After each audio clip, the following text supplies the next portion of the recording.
On the 16th of June, older family carers from across Scotland came together to campaign for change. This is a short report from that conference. They're paid to look after us, well, we're going to make them do it. And next year, we've got elections. And never forget that. We can actually say, look, we are actually a very large army. And that stands for a lot. So next time, you think you're on your own, you're not. We're all together. I love my son to bits, and although my husband and I are very able at the minute to care for him at home, we are well aware that no one lives forever, and that we must make plans to ensure that if Trevor moves on to some sort of supported living and his future is secure beyond our lifespan.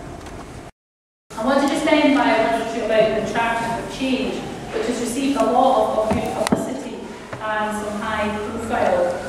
I know that the Scottish Consortium for Learning Disability is working, for example, to improve the quality of data and information on carers and adults with learning disabilities, which might help to address one of the Charter's aims. People with learning disabilities should have a person-centred life plan as recommended in the same as you. Emergency plans for people with learning disabilities, and indeed for some others as well, is a sensible and a very helpful suggestion and proposal. And of course those plans should include details of planning for emergency situations. The carer strategy will look at the issue of emergency planning across the board. We'll continue to encourage the development of local independent advocacy services.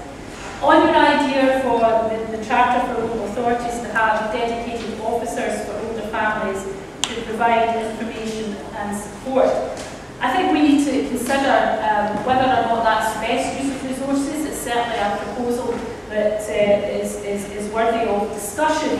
The only thing I would say to you though is, of course, there are other carers groups and carers organisations who would make alternative demands for the support for carers with a different family setting and a different family responsibility. And what I want to do in these times of constrained public resources to get the maximum impact for the maximum number of carers. So we need to talk about whether that is an element of the Charter that is the right way forward or not.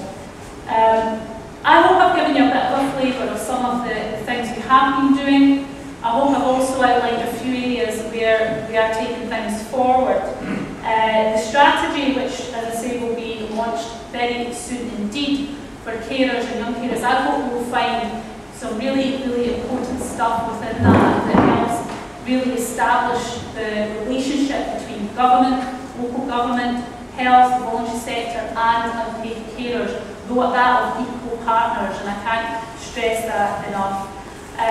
In these difficult times, I really value opportunities like this to hear from you about what you think the priorities should be. We don't have huge amounts of money, I'm sure everybody in this room appreciates that. It makes it really important that we spend that money where it needs to be spent and will be most effective, and I look forward to hearing where you think that should be and look forward to your questions. Thanks so much.